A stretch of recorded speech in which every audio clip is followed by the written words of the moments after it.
Son momentos donde podemos ver la gente volcándose, ¿verdad? Hacia Dios. Y aunque entendemos, ¿verdad? Que es difícil, pero a veces hay gente que solo así, ¿verdad? Se acerca al Señor. Y es duro entenderlo, ¿verdad? O interpretarlo de esta manera, pero lamentablemente es un hecho. Es un hecho. Muy bien, mis hermanos y hermanas, vamos a seguir con el Evangelio de Juan. Estamos en los contrastes que él utilizó para poder enseñar, para poder predicar. Y estuvimos viendo el contraste entre la luz y las tinieblas, ¿recuerdan? Él aprovechando lo que era aquella famosa fiesta, ¿verdad? La fiesta, la que se llamaba, o se llama todavía, la iluminación del templo, que esto se hace en una de las noches, ¿verdad?, de la Pascua, donde se llena de iluminación el templo, se tocan cantos, se tiene todo este contraste, y Jesús en medio de esa fiesta y en medio de esa actividad es que Él precisamente utiliza para decir, ¿verdad?, que Él es la luz de este mundo, ¿verdad?, donde podemos ver precisamente esto de la luz y las tinieblas. Hoy empezamos con el segundo contraste, que es el cielo y la tierra, el contraste entre el cielo y la tierra. Y vamos a ir a Juan capítulo 8. Juan capítulo 8, y vamos a leer del 21 al 30. Podemos ir leyendo un versículo cada uno, ahí sin problema, o el que guste ir leyendo, no hay ningún problema. Dice Juan capítulo 8, versículo 21. Empiezo, pastor. ¿Está bien, mi hermanita? Sí. Okay. Lo vamos a hacer así, un versículo y otro creando. Exactamente, sí, señora. Juan 8, llegó el 8. Juan 8, 1. 21. Ah, 21. Sí. Otra vez les dijo Jesús: yo me voy y me buscaréis, pero en vuestro pecado moriréis. A donde yo voy, vosotros no podéis venir. Decían entonces los judíos: ¿acaso se matará a sí mismo? Se dice: a donde yo voy, vosotros no podéis venir. Y les decía: vosotros sois de abajo, yo soy de arriba. Vosotros sois de este mundo, yo no soy de este mundo. Por eso miren que moriréis en vuestros pecados, porque si no creéis que yo soy, en vuestros pecados moriréis. Entonces le dijeron: ¿tú quién eres?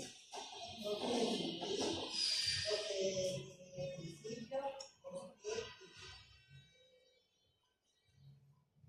Muchas cosas tengo que decir y juzgar de vosotros, mas el que me envió es verdadero, y yo lo que he oído de él, esto hablo en él.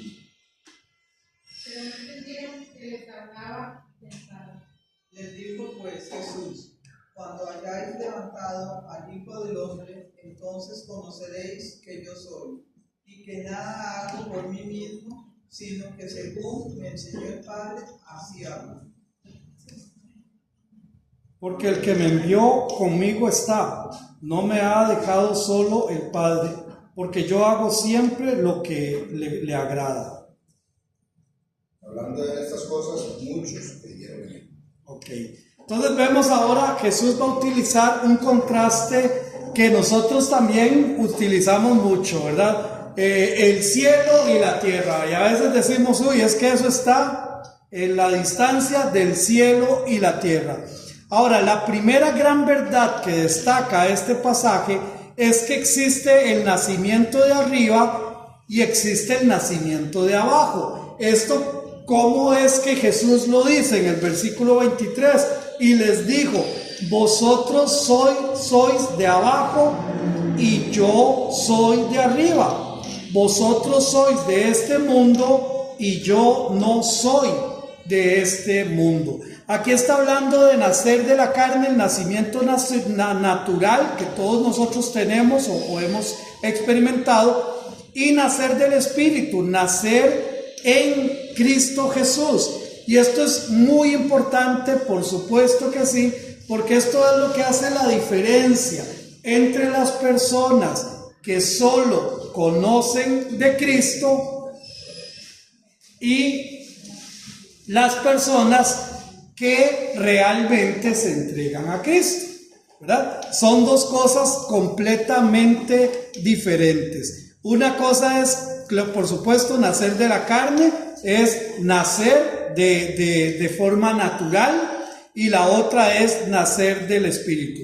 Pero otra verdad que resalta es que en ambas hay muerte. No solamente hay muerte en la carne, sino que también hay muerte en Cristo. Quiero destacar esto porque el versículo 24 dice: pero por eso os dije que moriréis en vuestros pecados, porque si no creéis que yo soy, en vuestros pecados moriréis. Entonces, esto lo que nos está diciendo, hermanos, es que sí hay muerte en la carne. Y no me estoy refiriendo únicamente a la muerte física que todos nosotros conocemos, porque aquí lo que les está diciendo a ellos, y les digo, versículo 24, por esto os dije que moriréis en vuestros pecados. O sea, no estaban muertos, ellos tenían vida, pero iban a morir en sus pecados, porque si no creéis que yo soy, en vuestros pecados moriréis. Romanos capítulo 6, versículo 23 es esencial esta enseñanza, y nos dice: porque la paga del pecado es muerte, mas la dádiva, lo que Dios da, mas la dádiva de Dios es vida eterna en Cristo Jesús, Señor nuestro. Y esto, mis hermanos, es fundamental que nosotros lo podamos entender y lo podamos revisar. La paga es lo que se merece el pecado. Ahora, todos somos pecadores. No existe nadie, aparte de nuestro Señor Jesucristo, que pueda decir que no es pecador. Entonces, porque la paga del pecado, si todos somos pecadores, entonces todos, ¿qué nos merecemos? La muerte. 1 más 1 son 2. Eso es lo que realmente debe pasar con el pecado. Más la dádiva. Ahora, ¿qué es una dádiva? Es un regalo. Es algo que Dios nos da porque Él le place darnos, no porque nosotros lo merezcamos. Y ahora, esto también es importante porque cuando hablamos de la paga es lo que nosotros nos merecemos. Entonces, si yo trabajo 15 días y me van a pagar, a mí no me están dando ninguna dádiva. Me están pagando lo que trabajé. Si soy pecador, me están pagando lo que trabajé. La paga del pecado es muerte. Pero una dádiva está por encima de lo que yo pueda hacer. Es algo que alguien me quiso dar. Entonces, lo que Dios da, la dádiva de Dios, ¿qué es? Vida eterna. Vida eterna. Pero esa vida eterna está en Cristo Jesús. ¿Ok? Si yo no tengo a Cristo en mi corazón, yo no tengo vida eterna. Punto. ¿Podré tener religiosidad? Sí. ¿Podré tener buenas obras? También. Pero si yo no tengo a Cristo Jesús en mi corazón, yo no tengo vida eterna. Pero vamos a decir que, entonces, porque hay un versículo que dice por ahí: el que tiene a Cristo, el que tiene al Hijo, y el que no tiene al Hijo, ok. Entonces, vamos a decir, yo no tengo al Hijo, pero tengo buenas obras. Yo me la paso haciendo buenas obras y tratando bien a la gente y tratando de no robar. Entonces yo tengo buenas obras y me presento delante del Señor con buenas obras. Dice ese versículo que el que no tiene al Hijo no tiene la vida. ¿Valen las buenas obras? Como trapos de inmundicia. Ok, bueno, no me sirven mis buenas obras. Pero resulta que yo siempre he sido una persona bien portada. Y he tratado de hacer las cosas bien, soy una persona educada, soy una persona correcta moralmente, tengo reglas morales muy altas. Entonces ahora me presento con mis reglas morales. El que tiene al Hijo tiene la vida. El que no tiene al Hijo no tiene la vida. ¿Me sirvieron mis reglas morales? No me sirvieron. Porque dice que la dádiva de Dios es vida eterna, pero esa vida se encuentra en Cristo Jesús, no se encuentra en la religión. Por eso es que nosotros tenemos que entender que nosotros no predicamos religión, predicamos relación con Dios. Y en esa relación con Dios, entonces yo voy a entender cómo debo de vivir, cómo debo de pensar, cómo debo de actuar. Cuando yo tengo esa relación en Cristo Jesús. Ahora, Romanos también capítulo 8 nos dice, porque si vivís conforme a qué. Ahora, cuando dice aquí vivir, estamos hablando del sistema normal de mi vida. Cómo yo me muevo, qué es lo que yo hago. Y en ese vivir que todos tenemos, trabajamos, nos esforzamos, compramos, vendemos, adquirimos, tenemos esto, tenemos aquello, todo eso es vivir. Pero ahora dice que sí, porque si vivís conforme o de acuerdo a la carne, cuando está hablando aquí de acuerdo a la carne, está hablando del sistema de este mundo. Si nosotros vivimos de acuerdo al sistema de este mundo, ¿cuál va a ser el resultado? Moriréis. Pero yo he vivido en el sistema de este mundo muchos años y no me he muerto. No es que estamos hablando de vida espiritual. Estamos muertos. Moriréis. Mas si por el Espíritu, y ese Espíritu está ¿qué? En mayúscula. Más si por el Espíritu, ese Espíritu en mayúscula quiere decir que está hablando del Espíritu de Dios. Ese Espíritu de Dios que viene y hace morada en nuestro corazón cuando le aceptamos. Más si por ese Espíritu, ojo con esto, hacéis. ¿Quién tiene que hacerlo? ¿El Espíritu o yo? Nosotros. Si por ese Espíritu ustedes hacen algo, ¿qué es lo que hay que hacer? Morir a las obras de la carne. En otras palabras, ya no vivir de acuerdo al sistema de este mundo. ¿Sí, mi hermano? Pastor, consulta.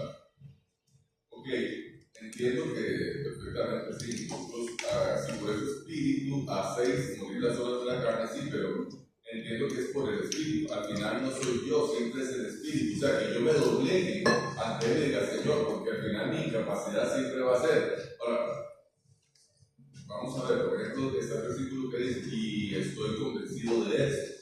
El que empezó la buena obra en mí, es bien justo para la perfeccionará.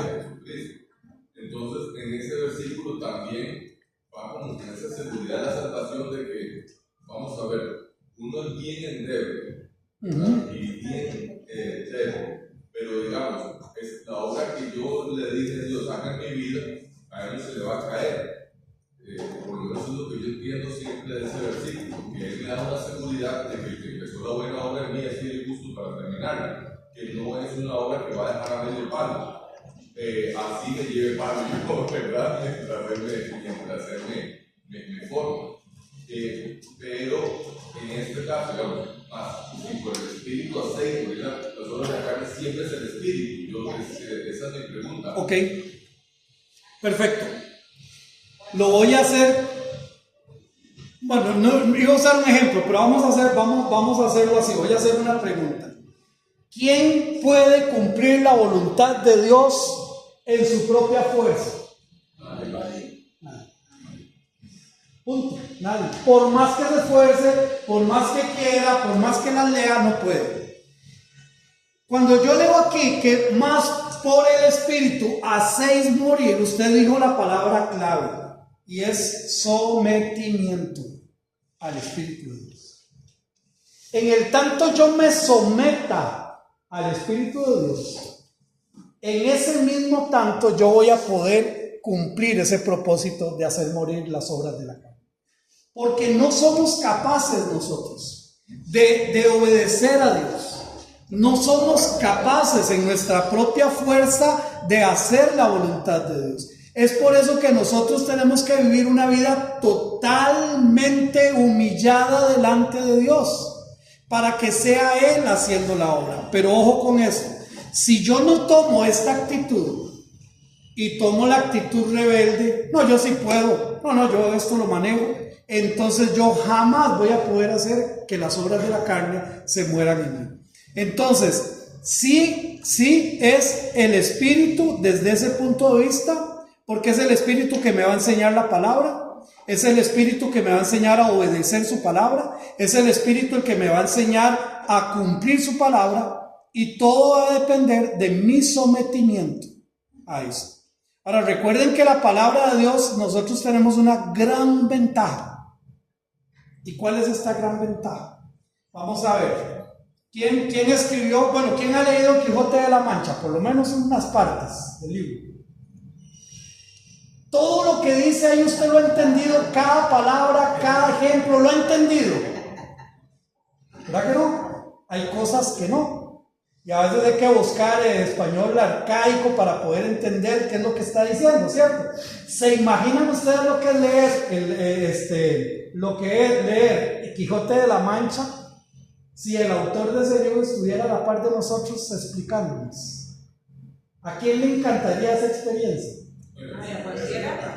A Miguel de Cervantes era ahora. ¿Se imaginan ustedes a la par de Miguel de Cervantes? Que él esté a la par suya. Y sabe.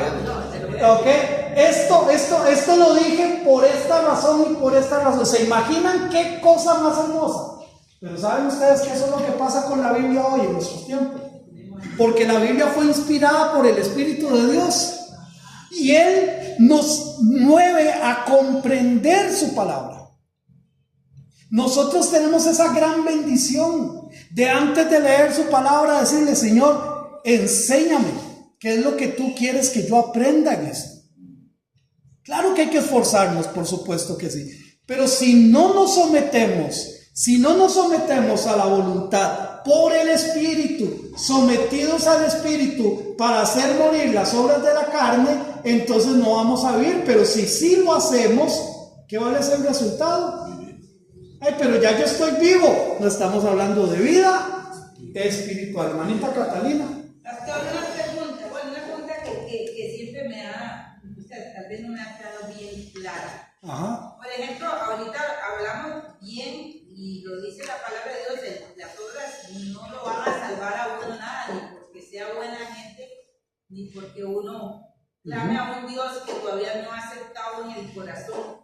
Pero siempre he tenido la duda aquí de Cornelio, en el capítulo 10 de los Hechos, que dice: había en Cesarea un hombre llamado Cornelio, centurión de la compañía llamada la Italiana, piadoso y temeroso de Dios con toda su casa, y que hacía muchas limosnas al pueblo y oraba a Dios siempre.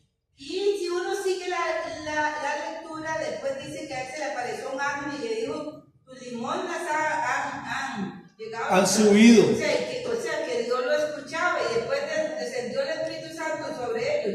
¿Era Cornelio cristiano o no era cristiano? ¿Cómo puedo interpretar eso? Ok.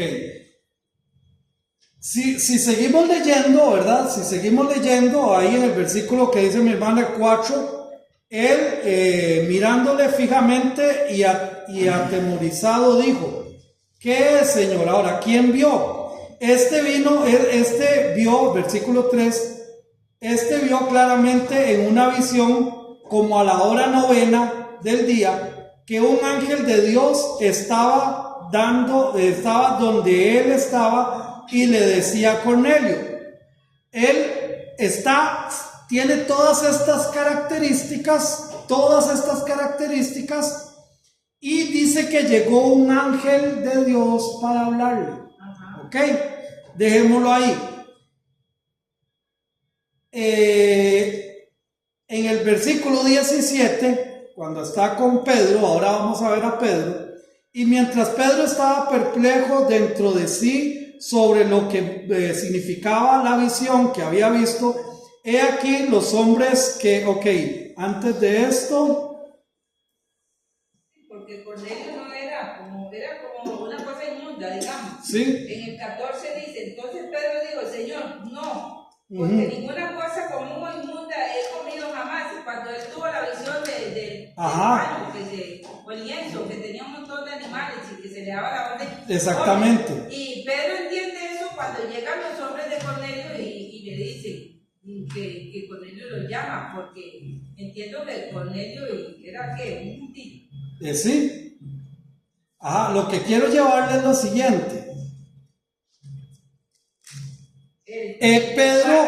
El 34 es donde dice Pedro que no, sí. que Dios no hace acepción de personas. Pero en el versículo 19, mientras Pedro pensaba en la visión, le dijo el Espíritu. ¿Cuál Espíritu está ahí? ¿Mayúscula o minúscula? Versículo 19. Sí. Espíritu Santo. El Espíritu Santo aquí.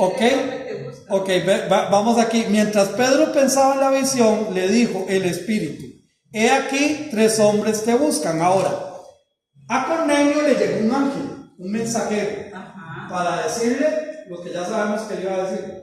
Sin embargo, a Pedro le habló el Espíritu directamente. Pedro sí tenía el Espíritu, Cornelio no lo tenía. Tenía muchas características buenas, como también las tenía Nicodemo. Era un hombre prudente, era un hombre bueno, como las tenía Job. ¿Has visto a mi hijo Job? ¿Qué es esto? ¿Qué es aquí? ¿Qué es lo otro? Es que las características ni religiosas, ni ser buena gente, ni ser muy piadoso nos lleva a estar con Cristo Jesús. La única manera de poder estar con Cristo Jesús es entregándole nuestro corazón. No importa si es tan religioso, si ora tanto, si da limosnas, no. La verdadera relación con Cristo Jesús se activa, inicia y nace cuando yo entiendo que soy pecador, cuando yo me arrepiento de mis pecados y le doy el control de mi vida a Cristo Jesús. Hasta ahí hay una verdadera relación con Cristo Jesús. A Cornelio Dios no le pudo hablar por el Espíritu. ¿Por qué? Porque no era su hijo. No era su hijo. A Pedro sí le habla por el Espíritu, a través de una visión. Entonces, con esto le respondo: no es por ser buena gente, ni por ser muy buen religioso, ni por dar muchas ofrendas, no. La relación con Cristo Jesús nace en el momento que yo entiendo que soy pecador, en el momento que yo me arrepiento y le pido perdón a Cristo Jesús, y en el momento que yo permito que Él lleve el control de mi vida. Andar por el Espíritu. Yo pienso una cosa, pastor, que tal vez uno lo hace, bueno, los que lo han hecho en ignorancia, pero como que Dios se compadece de ellos, porque aquí dice que tus limosnas han subido para memoria delante de Dios. O sea, que Dios dijo, bueno, yo voy a hacer que Él pase a formar parte del reino. Bueno, él a partir de ahí, él tiene un mensaje que recibir, que es el mensaje que le lleva a Pedro, y lo recibió, y lo aceptó. Sin embargo, Félix, el rey, cuando ya Pablo lo tenía ya casi, ¿qué dijo? Por poco me persuades a ser cristiano, ¿se acuerdan? Sí. Entonces, muchos reciben el mensaje, pero no todos le abren su corazón. No todos le abren su corazón, y por eso tenemos que entender esto. Entonces, hay muerte en la carne, pero también muerte en Cristo. ¿Pero qué? ¿Cómo? ¿Muerte en Cristo? Sí, muerte al pecado. O sea, en otras palabras, si yo le doy mi corazón a Cristo Jesús, entonces yo tengo que entender que yo debo de morir al pecado. Y yo he explicado esto en muchas ocasiones. Si yo le pego un pellizco a un muerto, ¿qué pasa? Se enoja. Le saca la lengua. Está muerto. Está muerto. Entonces, si es como estaba, reacciona. Ah, pero vaya que le pegue una patada al hermano Miguel para que vea cómo. ¿Qué le pasa, mi hermano? Y tal vez me aguante la primera por el ejemplo, pero ya la segunda.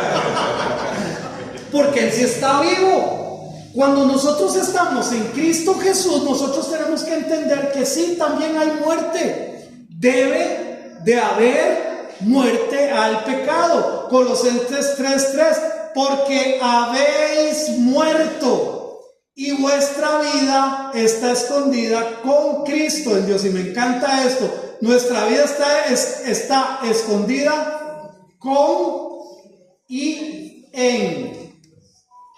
Con y en. Esta es mi vida.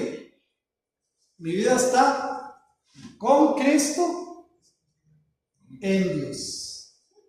¿Quién puede sacarme de ahí? ¿Habrá alguien más poderoso de Dios para sacarme de ahí? Porque habéis muerto al pecado. Ahora, de 1 Timoteo 2:11, palabra fiel es esta: si somos muertos con Él, también viviremos nuevamente con Él. Romanos 6:2, en ninguna manera, porque los que hemos muerto al pecado, hace la pregunta: ¿cómo viviremos aún en Él? Si estamos muertos, no deberíamos de reaccionar. Ay, hermano, pero yo sí reacciono al pecado. Ok, perfecto. Ahí hay un área en la vida donde yo tengo que trabajar. ¿Y saben qué? En esto nos llevamos todo el resto de la vida. Todo el resto de la vida. Porque tal vez no somos adúlteros, tal vez no somos asesinos, tal vez no somos estafadores, pero dice Colosenses capítulo 3, pero quítese de vosotros ira, contiendas, griterías, celos. ¿Será que en esa otra lista sí estoy? Y si estoy, yo necesito trabajar en esta área de mi vida. Yo necesito trabajar, porque ¿cómo viviremos aún en el pecado los que hemos muerto al pecado? Hace la pregunta. Romanos 6:11, así también vosotros consideraos como muertos al pecado, pero vivos para Dios en nuevamente una posición en Cristo Jesús, Señor nuestro. O sea, yo me tengo que considerar muerto al pecado. Entonces, si yo me tengo que considerar muerto al pecado y hay una práctica de pecado, hay un pecado que en mi concupiscencia me gusta, yo tengo que considerarme muerto a eso. ¿Es fácil? No lo es. ¿Hay que luchar? Sí, hay que luchar. Pero es lo que se supone que los hijos de Dios hacemos. Es una lucha constante. Dice Gálatas, porque está el espíritu y está la carne, y dice estos se oponen entre sí para que ustedes no hagan lo que quieren hacer. Es una lucha constante. Romanos también 6:8, porque el que ha muerto ha sido justificado del pecado. Ya murió.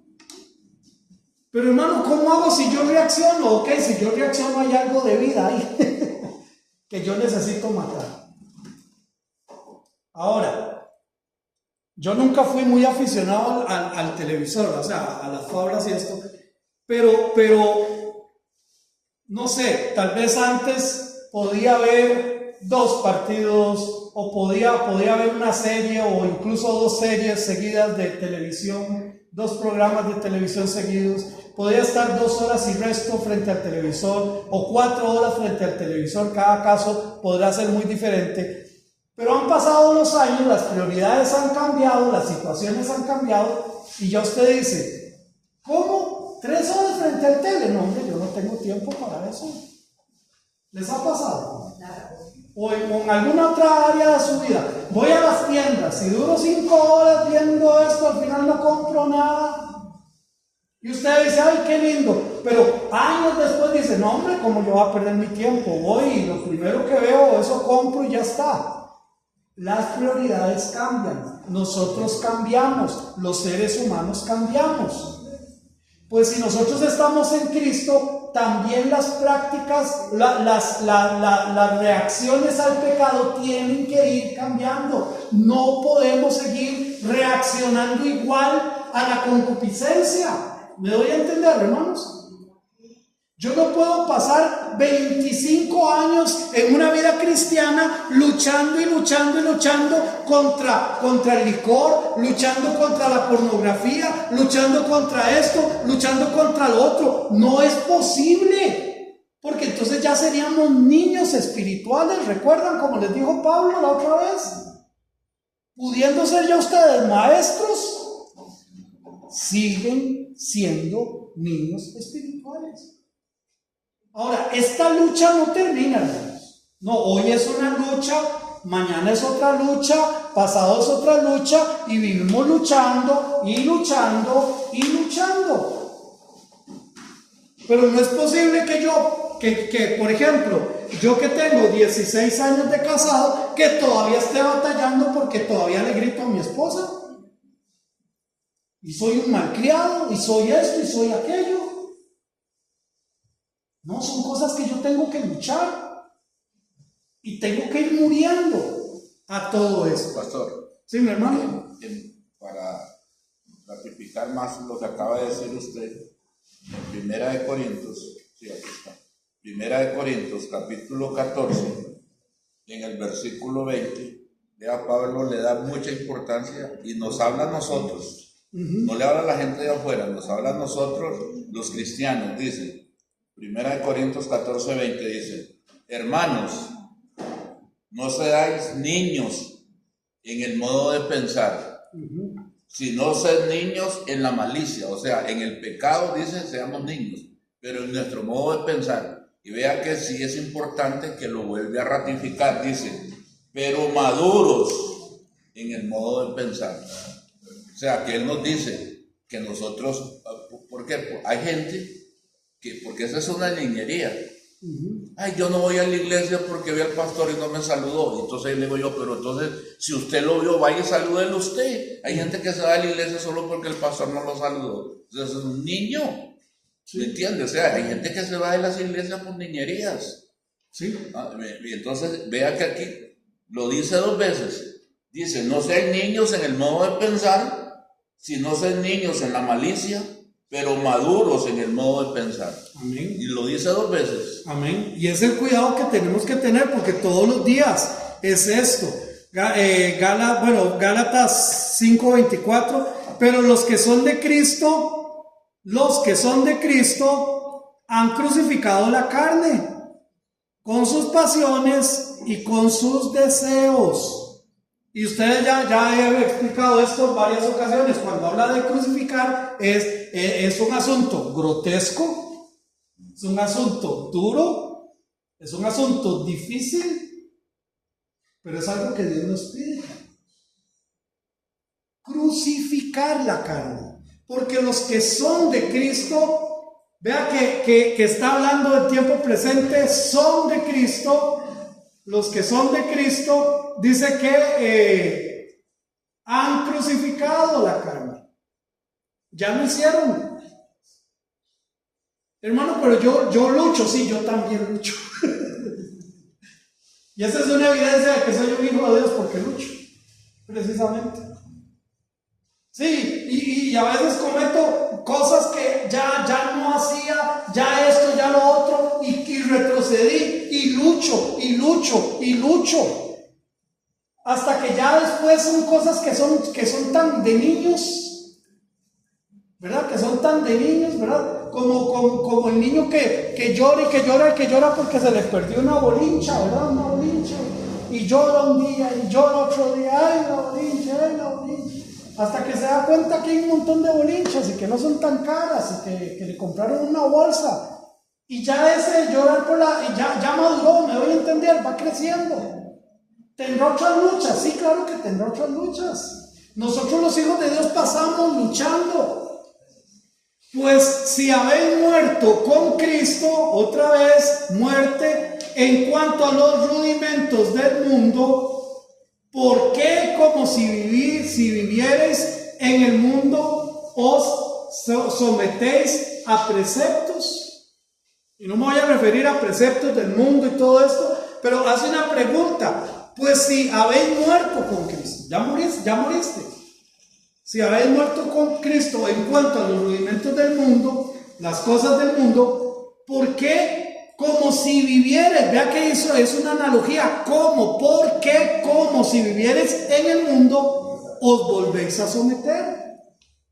¿Sí, mi hermano Nahum? Quiero leer ese versículo en esta versión. Ajá. Pues si sois muertos con el Cristo a los elementos del mundo, ¿por qué como si vivieras el mundo decretáis ritos? No toques, no gustes, no tratas. Exactamente. Entonces, aquí hay una evidencia, hay una verdad. La verdad es que habéis muerto con Cristo, esa es la verdad. Y si esa verdad es tan verdad, ¿por qué nos volvemos a someter a cosas del mundo? Porque me gustan, ok, entonces vamos a ver. Y si me gustan, ¿por qué me gustan? Primera pregunta. Y si me gustan y las hago, ¿qué es lo que está faltando en mi relación con Dios para dejar eso? ¿Será que está faltando más espiritualidad, más tiempo con Dios, más lectura de la palabra, más tiempo de oración? Más deseo de mi parte de no hacerlo, ¿verdad? Porque y aquí cuando hablamos de cosas visibles es más fácil, pero cuando hablamos de pecados internos, de pecados privados, ya le doy la palabra, mi hermanita. Hay dos, y lo he venido mencionando en estas clases anteriormente. Hay dos cosas que me llevan a no confesar un pecado. Hay dos cosas que me llevan a no confesar un pecado. Una es que me da mucha pena. Qué vergüenza. Con Dios. Como que si Él lo supiera, claro que lo sabe, pero me da mucha pena. O la otra es que me gusta tanto que yo no quiero que Dios me lo quite. Que Dios me lo quite. Me gusta tanto, lo disfruto tanto, que me lo dejo esto para mí. ¿Me estoy dando a entender? Sí. Hermana Catalina y luego hermanito John. Pastor, primeramente una cosa, que la misma palabra de Dios dice que la carne nunca se va a convertir, lógicamente, y entonces es una lucha diaria. Y el mismo es Pablo que decía, hey, hago lo que no quiero. Ay de mí, Romanos 8, Muchas Romanos veces, 6. pastor, uno no quiere hacer eso cuando ya se encuentra y ya lo está haciendo. Claro, que eso no es pecar deliberadamente, porque digamos, ya pecar deliberadamente es que, como que ejemplo, que una persona que vive en adulterio y que dice, no, me tengo que ver con la otra, como digamos en el caso de un hombre. Pero a veces uno hace cosas que dice, uy, ¿en qué momento? Digamos, pues perdí demasiado tiempo en el celular, digamos, que es una lucha que bueno, ahí. A veces me pongo a ver las estupideces también, ay, pastor, historias tontas, y entonces digo, 1 hora y media se me fue en esto, y yo sé que eso es una cosa que yo tengo que entregar al Señor, porque es una pérdida de tiempo tonta. Es no aprovechar el tiempo. Yo no quiero hacerlo, y no sé, porque está pegado en las manos. Sí, es cierto, y es esa lucha que tenemos, y esa lucha no termina. Es que eso es lo que quiero dar a entender, esa lucha no termina. No, es donde uno tiene que centrarse, sino aquí tengo, como dice, resistir al diablo y de él huirá. O sea, no, esto no, ahora voy a buscar, hacer otra cosa, o leer la palabra, o cantar algo, lo que sea, pero ir tratando de poniendo parte de uno para vencer aquello. Y llega el momento en que uno realmente, o sea, realmente lo analiza. Antes de darle la palabra a mi hermanito, les voy a dar un testimonio personal. Hace ya, no sé, tal vez unos 5 o 6 años atrás, cuando yo hacía un viaje, digámosle, bus o así, y yo venía escuchando algún programa deportivo o noticias o qué sé yo, y un día venía en el bus y digo yo, mira, a las 6:30 de la mañana están dando una predicación en la BBN. Ya le bajé la aplicación de la BBN al teléfono. Entonces, ¿por qué no? Y empecé por ahí. Después dije yo, la verdad es que cuántos viajes hago yo en carro para ir a Cartago y venir, por ejemplo, 45 minutos. Bueno, una predicación dura más o menos 50, 60 minutos. Voy a poner una predicación. Hermanos, y esto lo hago como testimonio personal, en serio, como testimonio personal. Ahora yo me monto en el carro y yo no me hallo si no pongo una predicación. Y yo no me hallo si no aprovecho esos minutos en esto. Ahora, ay, qué espiritual. No. Es que ahora que está el mundial, yo podría volver a eso. Hoy juega México y me encantaría saber cómo le va. Me encantaría. Pero yo podría volver a esto. Me doy a entender. Entonces, ¿qué es lo que tengo que hacer? Amarrar mi carne. Mañana me daré cuenta cómo le fue. Pero el hacerlo tampoco va a ser No es pecado, no, es que si es el usted dice, punto. bueno, me voy a sentar, voy a ver. Exactamente, es lo que hablamos la otra vez. Hay muchas cosas que no son pecado, pero que me absorben tiempo, que podría yo aprovecharlo en cosas. Ahora, no es malo, no es malo, ¿verdad? Pero es esa lucha, a eso es a lo que yo me refiero. Ahora sí, mi hermanito John. Mi hermano, pienso yo, pese a que la lucha no termina, la lucha no se hace, es continua, y si no es una a la otra, no podría uno concebir que existe un hijo de Dios, que existe un cristiano, que sea niño, por un montón de tiempo, por muchos años, y es que a mí eso me genera como bastante bronca, digamos, y bastante en mi cabeza, porque yo digo, pongamos el ejemplo para seguir con su ejemplo, para seguir con su ejemplo, digamos que en vez de ir viendo cosas deportivas, digamos, usted lo cambia por algo que usted de verdad diga, esto me es pecado, o sea, esto que estoy haciendo no es malo, y que usted pasa un tiempo y se sostiene y vuelve a caer. Y sigue otra vez, y sigue, y va otra vez, y sigue. Entonces dice que usted no creció, dice que quedó chiquito, ¿verdad? Porque sí creció y los otros sí creció. Entonces, esa es la parte en la que yo me pongo a pensar, y ciertamente me ocupa, porque yo digo, ¿cómo es nuestra salvación para con Cristo? O sea, que como me veo, o sea, si yo fuera Cristo, yo diría, no, pues es madre. O sea, no se la merece. Sí. ¿Me explico? Y entonces yo digo, yo soy salvo, y yo confieso, o sea, yo siento, y yo creo, y sé que el Espíritu Santo mora en mí, o sea, que mi vida me pertenece a Él. Eso, o sea, eso es para mí bello. Pero creo yo que no soy el único que muchas veces piensa sobre la salvación, y piensa como ¿verdad? Como será. Seré. Porque, de hecho que hace unos estudios atrás, me acuerdo que la hermana Joana preguntaba, nos decía que hablábamos sobre la salvación, que decía, no, es que la salvación, o sea, usted no tiene que hacer nada para ser salvo. Y yo ciertamente que yo sí comparto lo que ella decía, porque para mí, que de hecho que inclusive por lo que decía en la hora, para mí usted sí tiene que hacer. O sea, yo no hago nada, la salvación en sí está, pero yo sí tengo que hacer. Tengo que poner algo. Querer madurar, okay. Querer crecer y querer hacer. Y si no lo hago, entonces sigo siendo un niño. Y entonces, es a donde yo voy, o sea, es posible llegar a ser como el Diego, un niño, sí. Okay. Un niño jupón, que tiene tanto conocimiento de la palabra de Dios que tiene la jupa así y el cuerpo es chiquitito. Bueno, ya le voy a responder, el hermano Daniel levantó su mano. Sí, pastor, es que bueno, porque por ejemplo, ese pasaje de Colosenses es muy profundo, ¿verdad? Y entonces no se digamos, se dice nada más, ok, para haber muerto en Cristo, agarrar los elementos del mundo, porque los que vivís en el mundo, ¿cómo los vas a convencer a los conceptos? Pero si leemos ese pasaje, específicamente está criticando más bien el hecho que ellos ven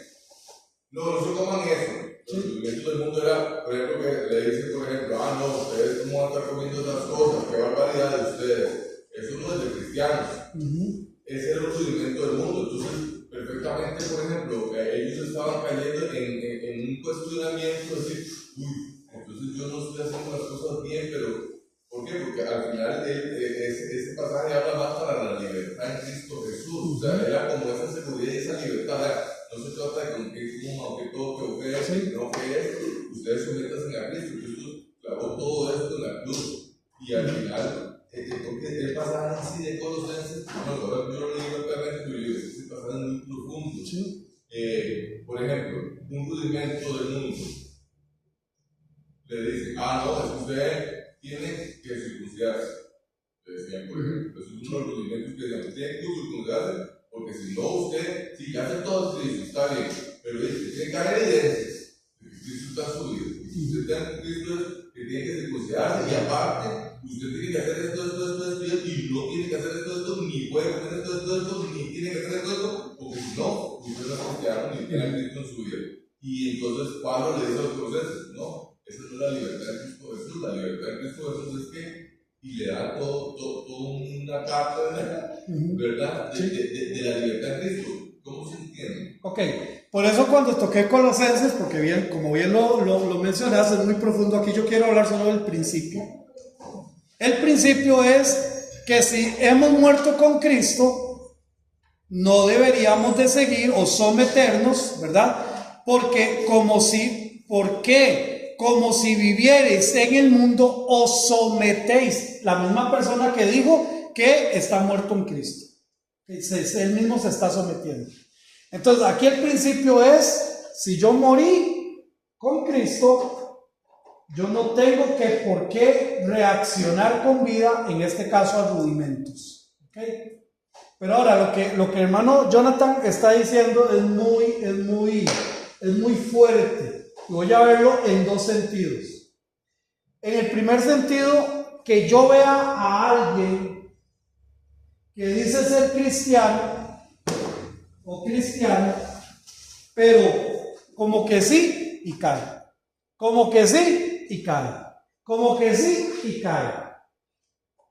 ¿Será cristiano realmente o no será cristiano? Vamos a pensar en una tercera persona.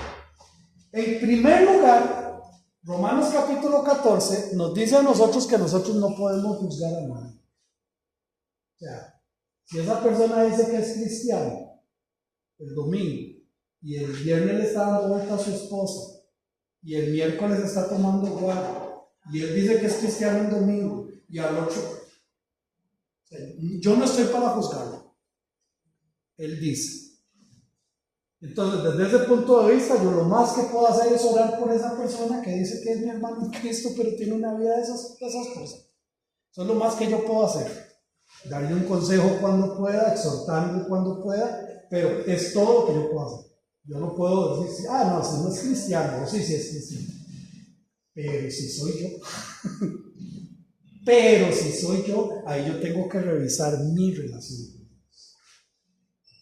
Y no estoy diciendo si yo amo o no amo a Dios, no, yo puedo amarlo mucho, pero una cosa es amarlo y otra cosa es respetarlo. ¿Okay? Hay hijos, y en términos naturales, hay hijos que aman a sus papás y no quieren que les pase nada a sus papás, pero no los respetan, no lo obedecen, no lo honran. Entonces ahí yo necesito responderme, ¿cuál es el lugar que Dios realmente está ocupando en mi vida? ¿Cuál es ese lugar? Porque si es el primer lugar, yo voy a honrarlo, voy a obedecerlo, voy a respetarlo. Pero si Él ocupa el 10º lugar, ahí Él va. Entonces voy y caigo. Voy y caigo. Voy y caigo. Yo necesito, porque no es la salvación, ojo, la salvación es perfecta. La salvación es perfecta, pero soy yo el que tengo que ver cómo estoy viviendo. Ahora, para ya cerrar las dos ideas, ¿necesito hacer algo para ser salvo? Yo entonces necesito entonces si hacer algo, necesito hacer algo. Ojo con eso. La salvación es completa en Cristo Jesús. Él dijo, yo soy el camino, yo soy la verdad, yo soy la vida y nadie viene al Padre si no es por mí. ¿Ok? Es completa. ¿La recibo o no la recibo? Eso es todo lo que yo tengo que ver. Pero si yo soy hijo de Dios, ¿sabe cuál es una de las evidencias? Que voy a perseverar en las cosas de Dios. Voy a ser perseverante. Y entonces a mí me hicieron una chanchada, perdón el coronadeño, ¿verdad? Me hicieron una chanchada en esta iglesia. Pero una chanchada, me dicen, qué bruto el pastor, qué brutos los hermanos, ¿cómo pudieron hacer semejante cosa? Pero yo me voy de aquí, pero yo no me voy al mundo. No, yo voy a ir a buscar otra congregación porque yo voy a perseverar en Cristo.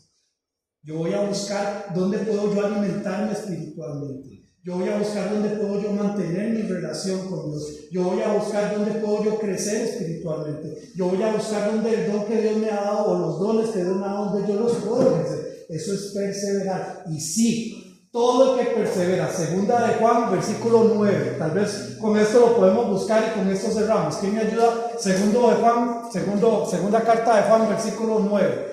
Y vean lo que dice claramente, lo dice claramente. El que no persevera no es de Dios. ¿Quién lo tiene para que lo lea, por favor? Cualquiera que se extravía y no persevera en la doctrina de Cristo no tiene a Dios. Ok, paremos ahí. El que no persevera no tiene a Dios. Entonces, en ese perseverar, parece que están perseverando. Entonces, hay muchas personas que están dentro del cristianismo y parece que están perseverando, pero no perseveró. Pasó algo, vino la política, vino el mundial, estaba con mi esposa, pero apareció una más bonita, y entonces yo le enredé con mi esposa, que ya no te quiero, que ya aquí, que ya allá, me divorcié, y hoy me quedo con aquella. No estoy perseverando. Dice la palabra de Dios, no lo digo yo. El que no persevera, no es de Dios. Pero ¿qué sigue diciendo? Escuchemos el resto. El que persevera en la doctrina de Cristo, ese sí tiene al Padre y a mí. En la doctrina de Cristo, doctrina son enseñanzas. El que persevera en la enseñanza de Cristo. Y entonces viene el hermano Miguel y viene la enseñanza de Cristo y nos dice, usted tiene que amar al hermano Marvin. Pero vengo yo y como yo sé que el hermano maneja platita, le llego un día, ay hermano, quiero que torta, necesito que, yo se lo voy a pagar hermano, y me presta una plata y no se la pagué y me hago el chancho y me hago el bravo más bien cuando él viene y busco la manera de sacarlo del cuerpo pastoral y todo el asunto. Perdón, pero si él persevera, me tiene que seguir amando, perdón. Vemos el punto. Esa es la diferencia. Como hijo de Dios, yo no hago nada para ganarme la salvación. Yo no puedo hacer nada para ganarme la salvación. Todo es de Él. Pero si soy salvo, voy a perseverar en la doctrina de Cristo. Esa es una evidencia de ser un hijo de Dios. No sé si con eso le respondí. Ok, mi hermanita. Pastor, ahí mismo en el versículo 10 dice: si alguno viene a vosotros y no trae esta doctrina, no lo recibáis en casa ni le digáis bienvenido. Pero anteriormente yo había dicho que no podemos juzgar, y sí, no podemos juzgar a la hermana, pero si nada más tenemos evidencia y que ni siquiera le digamos bienvenido, dice, porque el que dice bienvenido participa en sus malas obras. Ok, vuélvalo a leer y me dice qué es lo que juzgamos, a la persona o lo que dice. Vuélvalo a leer, por favor. Si alguno viene a vosotros y no trae esta doctrina, okay, no le recibáis en casa. Entonces lo que juzgamos es la doctrina, lo que enseña. Pero ¿cómo hago yo para recibir esto a él y no a la doctrina en la casa? No, por eso. No, lo que yo estoy juzgando no es a la persona, es lo que está enseñando. Yo no lo juzgo a él. Él dice que está bueno dejar a la esposa botada y casarse con otra. Él dice eso.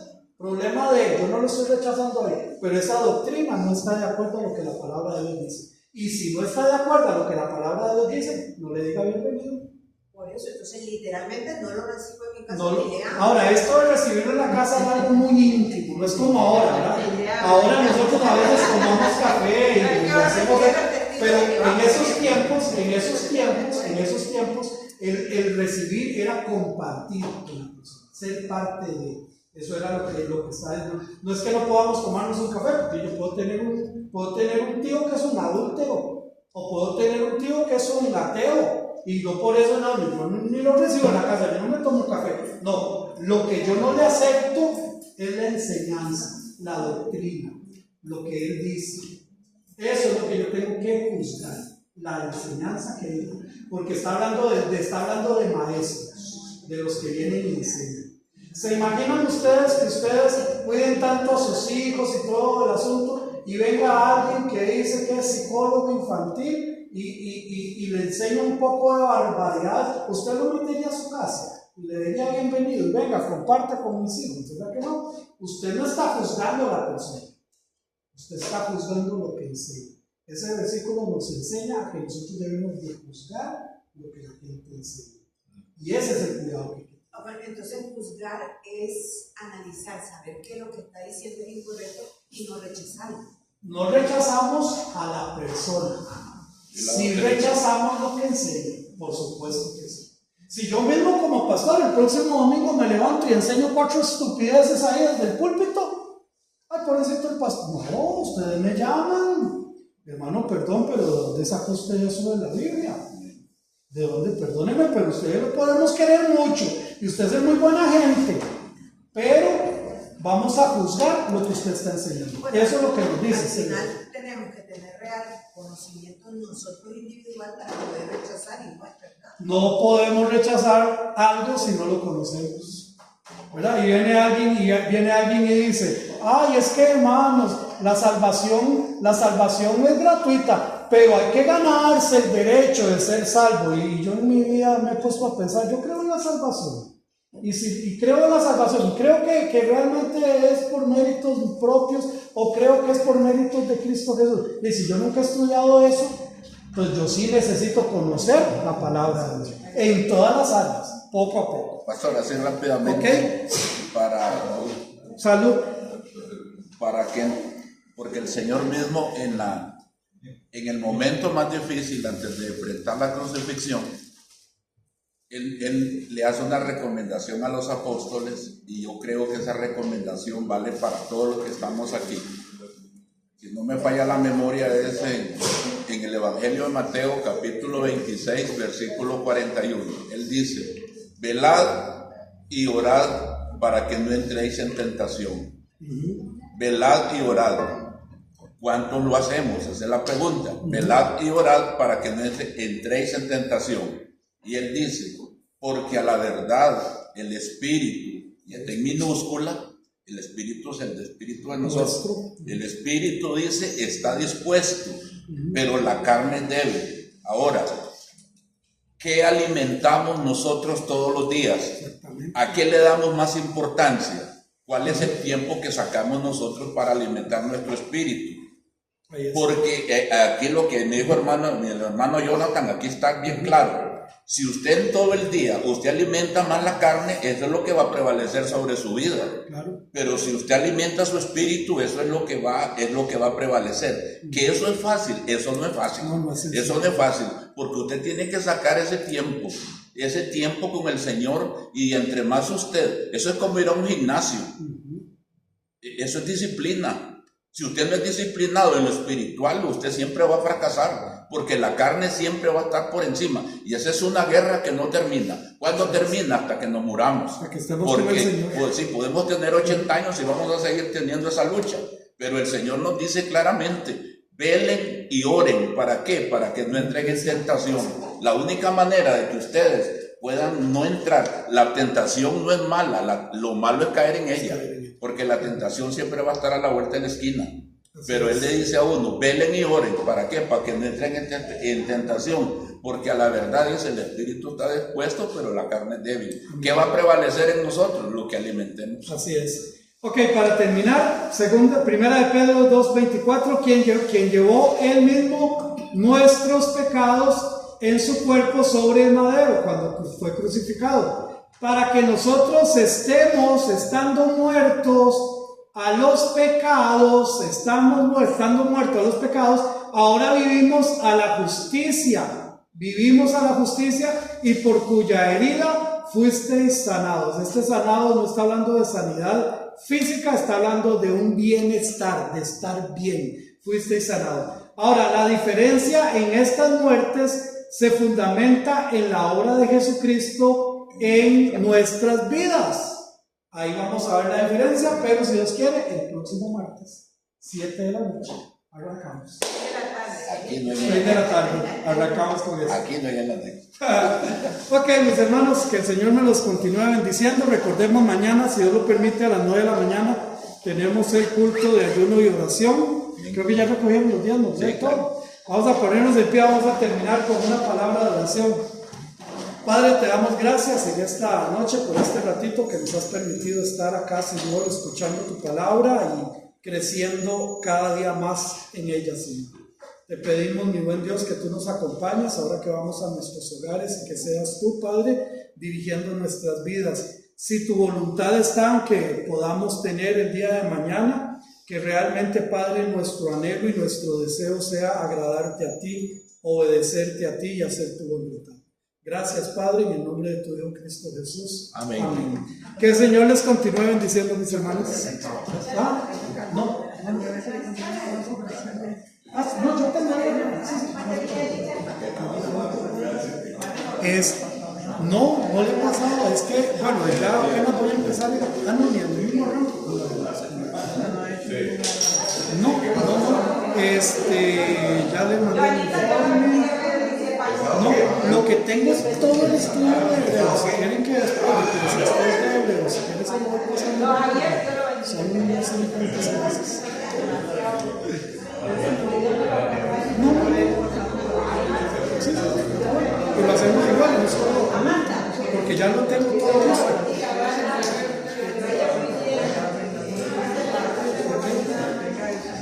Perfecto. Entonces voy a empezar a pasar de manos. Ok, está bien, claro. ¿Cómo está, pastor? Pastor, por la petición, ¿no ves que estaba hablando con Daniel y le dijo a Daniel? Estaba leyendo Reyes y le decía que cosa más linda que empezar desde el primer capítulo y ver quiénes son los que gobernaban Judá y Jerusalén a la vez y quién había hecho lo bueno y lo malo. Y me dice, oye, ese estudio, el pastor dice, porque él lo había dado y usted no existía en el estudio. Dígale al pastor que sale. Entonces, si usted tiene oportunidad y me se lo estoy pasando por los reyes que ya lo tengo dividido de la única vez que fue con David, con Salomón y con Israel. Pero la única vez que estuvo dividido. Después se dividió Reino del Norte, hubieron 22 reyes, y Reino del Sur hubieron 22. Y es que a veces uno se confunde porque dicen los días de Judá, por ejemplo, y a la vez hablan en los días del norte y entonces. Y no solo eso, hay un momento histórico donde los dos reinos tenían un reino del mismo nombre. ¡Uy, qué complicado! Entonces, en ese proceso histórico, cuando veo que tenían exactamente el mismo nombre. Y encuentra por ahí. No, sí los tengo, con todo gusto, son un montón, ¿no? Demasiado. Pero se lo puedo ir pasando. Pero entonces, ¿cuáles prefieren que le pasen primero? Digamos, el Reino Unido son 2 reyes, nada más.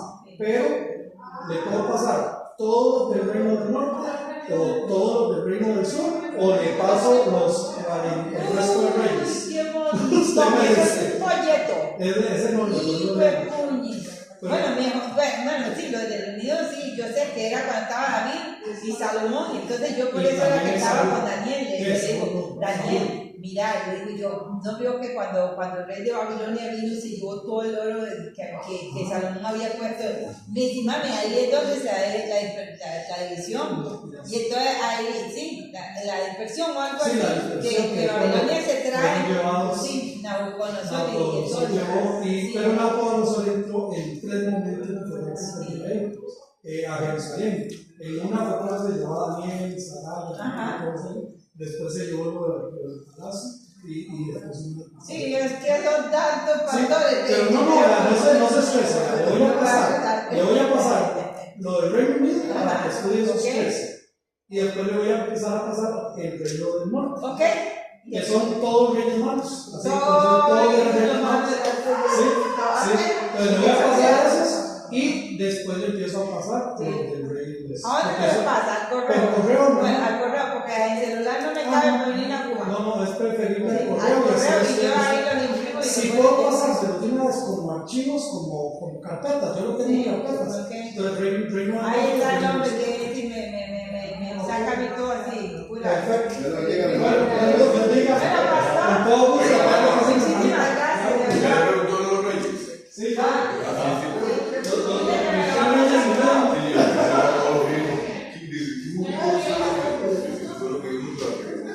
¿Para qué lo vendía?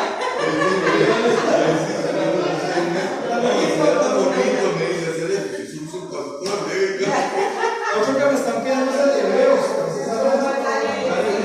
pero después de esto voy a dar Eclesiastés para los hebreos. Había hebreos cristianos y había hebreos hebreos. Pero es muy bueno para la carta de los hebreos. Está bien, bueno, muchas gracias. Igual.